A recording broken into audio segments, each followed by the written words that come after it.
The Lord is with us to instruct us, bless us, and bring us into His perfect will for our lives. Before I start the message, I just wanted to tell you what He said to me tonight.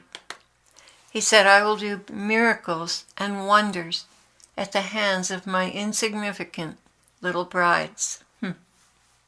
That's beautiful. Today is October the 2nd, 2015. And I want to say we've seen 3 healings since the healing message came out a day ago or so, or 2 days ago. We've had several reports of healings that just happened spontaneously with a simple little prayer. And you're going to love this teaching because it really debunks all the mystery behind healing. The Lord is really tired of people making some kind of mystery out of healing and making it so that you have to be someone or have something special to be able to be used in healing. He's really, really torn that facade down. So as I read the responses to the Lord's teachings on healing, I've got to tell you, I'm in the same boat you guys are in. And that is that I'm feeling a certain trepidation or fear about stepping out to exercise this gift. And at the same time, I'm feeling an indignation rising up inside of me. Like, what has Satan done to this? This was such a simple thing. How has he complicated it and made it so remote to most people? And I wasn't sure what this was all about until now, really. This indignation. And Jesus began, my brides, you indeed have been duped.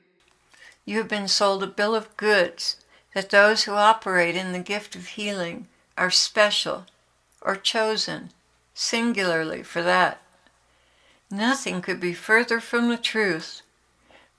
Even in the first years of the church, healing was extremely common among believers, without the intervention of an apostle. My spirit dwelt richly with my people who believed in me to the point of being threatened with death.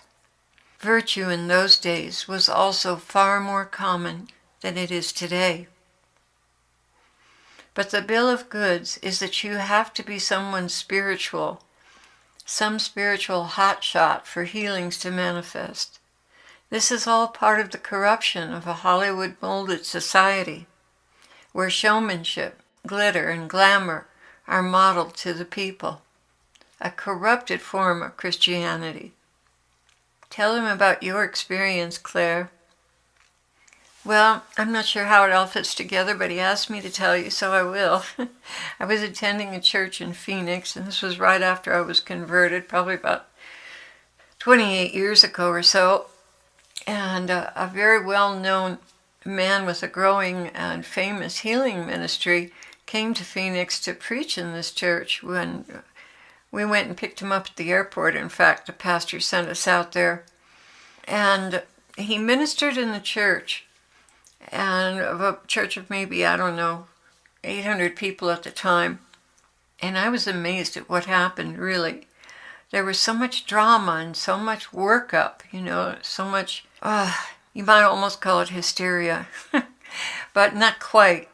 Someone behind me was healed of blindness in one eye, and I knew she was for real because she didn't want to go up and claim her healing and share what the Lord had done for her. I finally convinced her, though, to go up at the very last minute.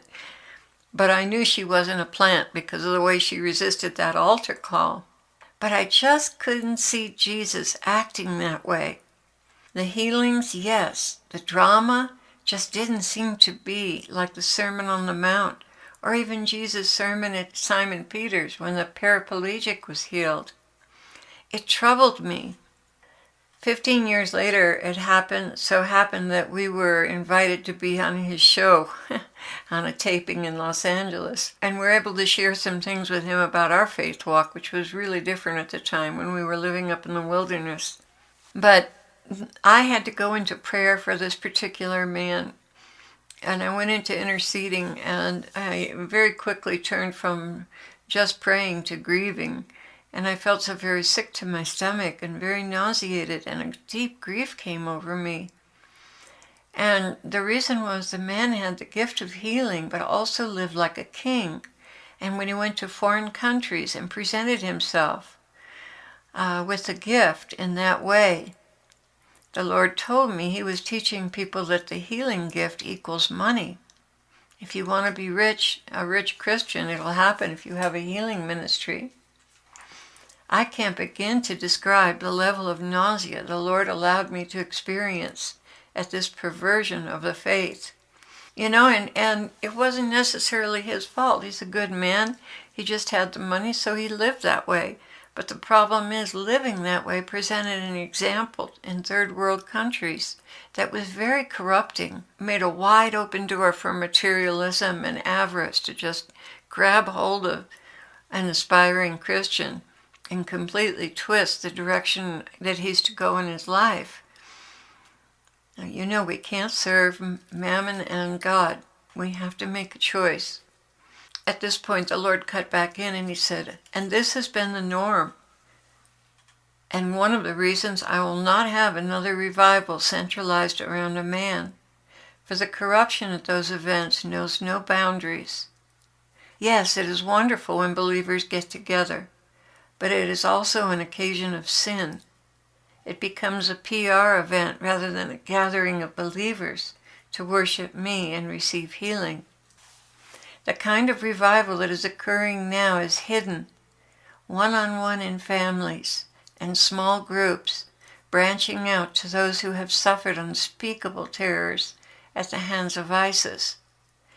There is no superstar evangelist build for a nation that is so used to worshiping the rich and famous. Now I want to get down to business, my people. Healing is for anyone who wants it. I exclude no one. If you want the gift badly enough, you'll seek me until it manifests.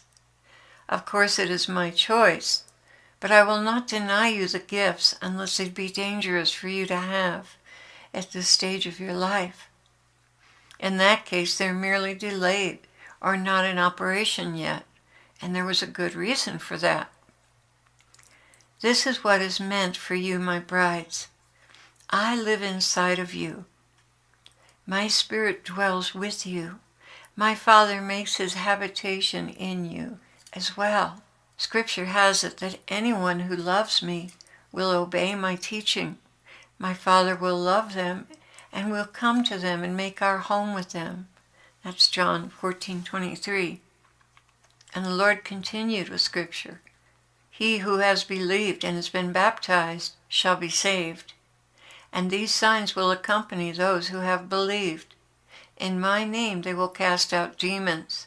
They will speak with new tongues. They will pick up serpents.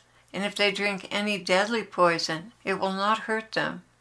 They will lay hands on the sick, and they will recover. That's Mark 16. I did not say only those anointed to heal. I did not say only those in ministry. What I did say is that if you believe, these signs will accompany you. Please put an end to the hero worship and the false notion that only called out souls can perform healings in my name. There are a lot of sick people in this world. I do not wish to lay any other burden on them. Going to coliseums, big gatherings, convention centers, all the hubbub, money for travel, motels, and the like. I did not establish my kingdom on superheroes, but on the ordinary, everyday men and women just like you. The only difference is some seek me, and others seek me until they find me. And there the Lord quoted Scripture again. You will seek me and find me when you seek me with your whole heart. Matthew 7:7. But alas, many grow weary in well-doing and lay down along the way, making excuses that they don't have the gift. It's there. It just requires you to rekindle it the way I want you to. And this is what I'm getting at. You don't need fanfare. You don't need loud and passionate tongues. You don't need any pretensions at all. All you need is one sick person and a believer, and that equals a miracle. And again, the Lord quoted scripture. He went around doing good and healing all who were under the power of the devil. That's Acts 10:38. Write this out as a formula for you to remember. One sick person plus one believer equals one miracle. Let me say that one more time. One sick person plus one believer equals one miracle. That is a formula that I'm giving you. That is all that is ever necessary for a healing to take place. What could be more simple and straightforward than that? Let's examine that for a moment. One sick person. I didn't say one sick person with the faith to believe, because I will send you to the unbelievers to heal them, that they might believe. And again, he quoted scripture. Now, while Jesus was in Jerusalem at the feast of the Passover, many people believed in his name because they saw the miraculous signs he was doing.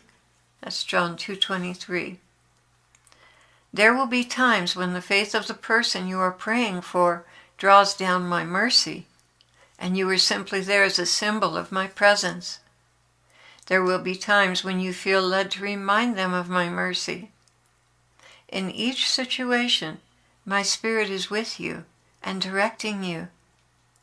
Another reason why tuning into me and tuning out the world is so important. The more you are receiving from me, the more easily you will be guided. But if you have a lot of worldly chaos going around in your mind, my voice is drowned out. So this preparation of quiet and listening to me is important. So you have one sick person, with or without faith. Next you have one believer. You know who I am. You know I dwell inside of you. You know I am merciful. You know I am sending you out to pray over people to be healed. This should give you the confidence to step forward and reveal to them who I am. You see, it's not about you at all. It's about me and who I am. I am asking you, dear ones, if you love me, make me known to others. Not by words that are cheap, but by deeds of mercy. Oh, I can hear some of you now. Look, that evil spirit is telling her not to use words. I've got to laugh, really. You're truly amusing to me. What I am saying is that anybody can and anybody has talked about me, but how many have demonstrated my power? As Paul said, I was with you in weakness and fear and much trembling, and my message and my preaching were not in persuasive words of wisdom, but in demonstration of the Spirit of power, so that your faith would not rest on the wisdom of men, but on the power of God. I want to break here. Wow, guys, Paul came to preach in weakness and fear and trembling. Do you see? We're just like him. We too come in weakness and fear. Isn't it amazing? The Prince of Apostles is revealing that he's no different than any of us. He stepped out in fear too.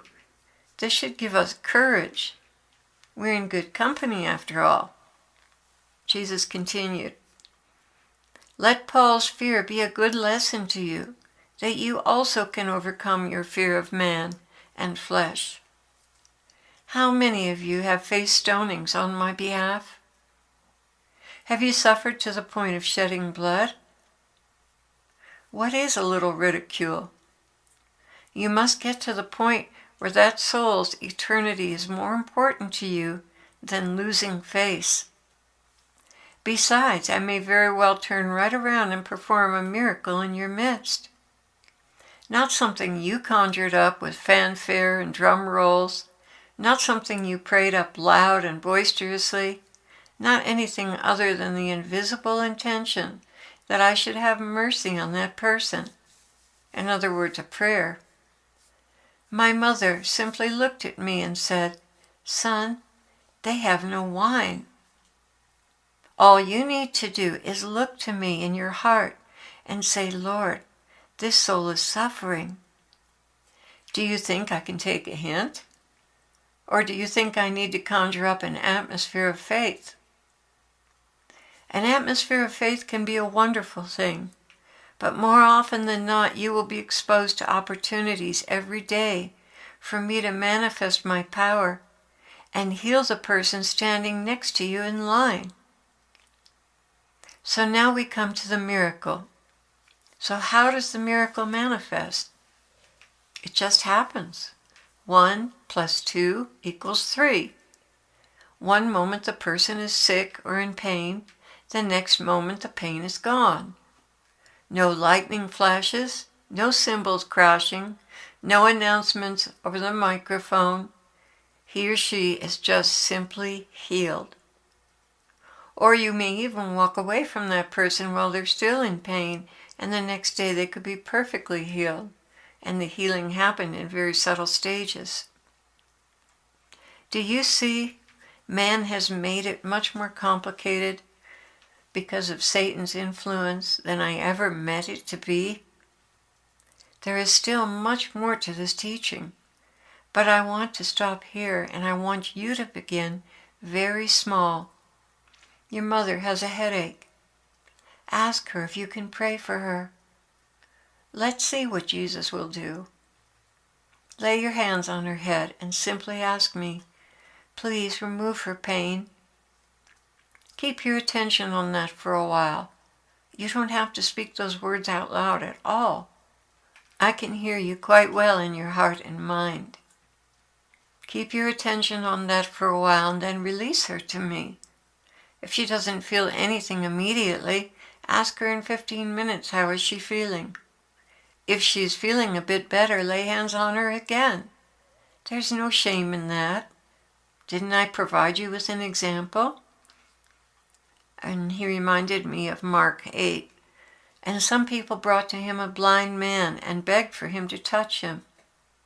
And he took the blind man by the hand and led him out of the village. And when he had spit on his eyes and laid his hands on him, he asked him, "Do you see anything?" And he looked up and said, "I see people, but they look like trees walking." Then Jesus laid his hands on the eyes again. And he opened his eyes. His sight was restored, and he saw everything clearly. That's Mark 8:22. I want you to know, my brides, that you are truly a flock after my own heart. I am so pleased with the long way you have come in several very short months. And before I take you with me to heaven, you will have grown even more. Just continue to listen as little children. Do not allow the enemy to complicate or lie to you and make healing in my name seem difficult or over your heads. Don't allow him to sow confusion. I'm making it so simple for you. Remember, only 3 things are needed for a healing. 1 sick person, 1 believer equals 1 miracle. 1 sick person plus 1 believer equals 1 miracle. That's all that's necessary. Lock these words away in your heart and bring them to mind the next time you have an opportunity to touch someone for me.